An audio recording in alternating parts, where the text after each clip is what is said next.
Okay, 1.4, we're finding limits from tables. So for example, when it says, according to the table, what is the value of the limit as x approaches -4 of f of x? -4 is not in the table. It would be somewhere between here and here. When you're creating a table, the x value should be getting very close to -4. So let's check from the left and from the right. Okay, if I start from the left of -4, I'm starting over here. This is x is approaching -4. As x is approaching -4, the y values appear to be approaching 2.5. Now let's check from the right side. Okay, I'm checking the -4 from the right side, from the positive side. It looks like in this direction, the y values also look like they're approaching 2.5. So from a table, all I can get is approximation. But my guess is the limit as x approaches -4 of f of x is it's approaching 2.5. And it should be fairly clearly approaching it if they give you a table. Okay, let's look at example 2. We're going to evaluate the limits using the table. Okay, the limit as x approaches 3. So in the x's, there is no x equals 3, and it doesn't matter if there is because it's useless to me. Okay, if I approach, x is approaching from the negative side, the y values look like they're approaching maybe 6. Okay, if I come from the positive side, the y values look like they are approaching 7. So limit as x approaches 3 does not exist because one side is approaching 6 and one side is approaching 7. Okay, now what if we only consider the limit as x approaches 3 from the negative side? Negative side is a little lower than 3. So from the negative side, the y values do look like they're approaching 6. So for this one, I would say the answer is 6. As I approach 3 from the positive side, the y values look like they're approaching 7. So the limit as x approaches 3 from the positive side of h of x equals 7.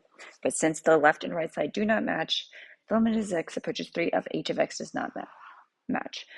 Okay, so for example 3, it says if f of x equals x cubed minus 4x squared minus 7x plus 10, the quantity over x plus 2, use a calculator to make a table to help evaluate the limit as x approaches -2 of f of x.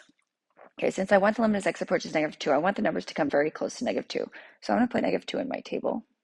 Okay, and then I want the numbers on the left to be a little bit lower. So let's get kind of close, maybe 2.001, -2.01, -2.1. I'm trying to get farther and farther away to see if it's coming close. So then from the positive side, -1.999, maybe -1.99, and -1.9. I'm looking for like a pattern. Okay, I want the limit as x approaches -2, which means I actually don't care about the value when x equals -2. So I'm not even going to put it in the calculator because it's most likely going to confuse me. Okay, so depending on your calculator, I'm going to go to the y equals or the graphing function. I'm going to enter this equation, and then I'm going to use the table function to evaluate them at each point, and I will show you how to do that in class. Okay, so I'm just going to write down the numbers I get. And depending on your calculator, you might have more decimals than me. Okay, so these are my y values. So as x is approaching -2 from the left side, these numbers look like maybe they're going to 21. Let's check from the right side. Yes, that does look like it's approaching 21. So I'm going to conclude that the limit as x approaches -2 of f of x is about 21, and that's just an estimate based on my table. Okay, so for example, for the function f is continuous and increasing for x is greater or equal to 1. The table gives values of f at selected values of f, x. Approximate the value of the limit as x approaches 2 of the cosine of f of x. Okay, this looks weird only because of the cosine part. Now cosine is continuous, so I don't actually have to worry about discontinuities there. So we're going to make this into, are we going to make this a composition? Let's look at it the way it is actually.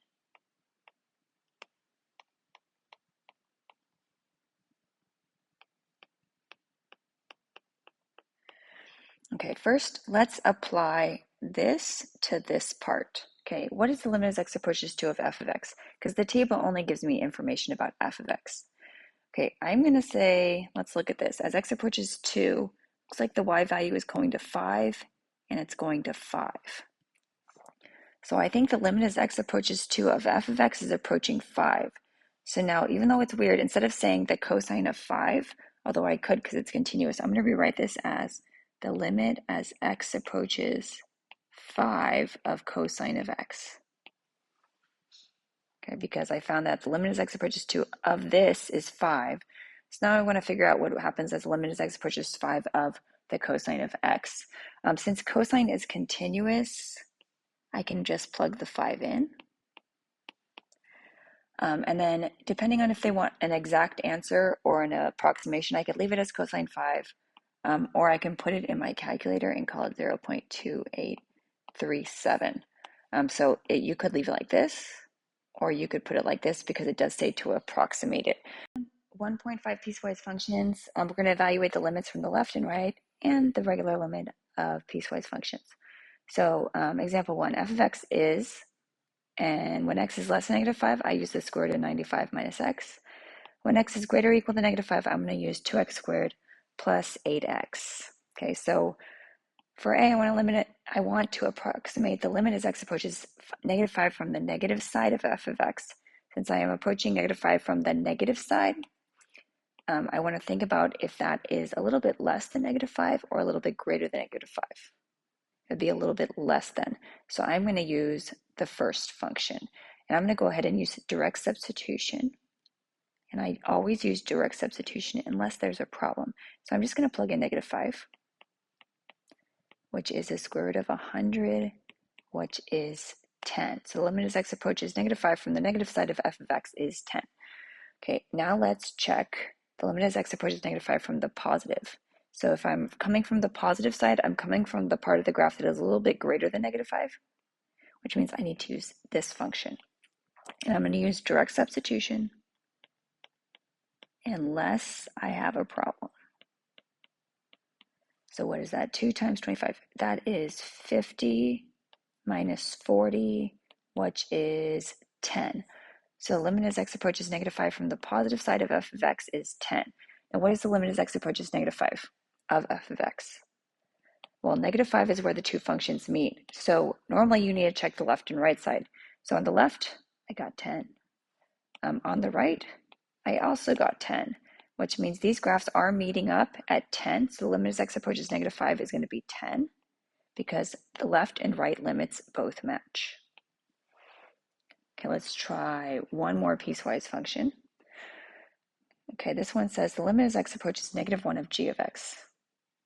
Okay, now -1 is where these two functions are meeting. And actually when x equals -1, it doesn't even exist. So I'm not even worried about that. So to check, what happens is the limit as x approaches -1, I need to check the left and the right side. Okay, so if I plug in -1 from the left side, I get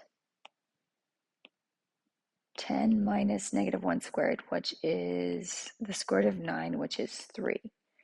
Okay, now if I check the next piece of graph, this one, and I plug in -1, I get 26 minus 5 times 1 over 7, which is 21 over 7, which is also 3. So since they match, the answer is going to be 3. Okay, let's do the next one. The limit as x approaches e from the positive. So the positive means I'm coming from the graph that is a little bit higher than e. So I want to do x is greater than e. So I'm going to do the ln of e to the third power. What is ln of e to the third power? Some of you just know it goes to 3. Some of you know the 3 comes down. But if I do the 3 down, I do 3 times the ln of e. The ln of e is 1. So this is going to turn into 3. There's a lot of 3's in this problem. Okay, now C says the limit as x approaches e of g of x. Since e is a point where the two pieces are connecting, I need to check the left and right. I already checked from the right, the answer is 3. Let's check from the left. From the left, I'm using that fraction. So I'm going to get, I need more space. 26 minus 5e to the third over 7. Okay, I don't know what that equals to, but does that equal to 3? No. So the limit as x approaches e of g of x does not exist because the left and right sides do not match.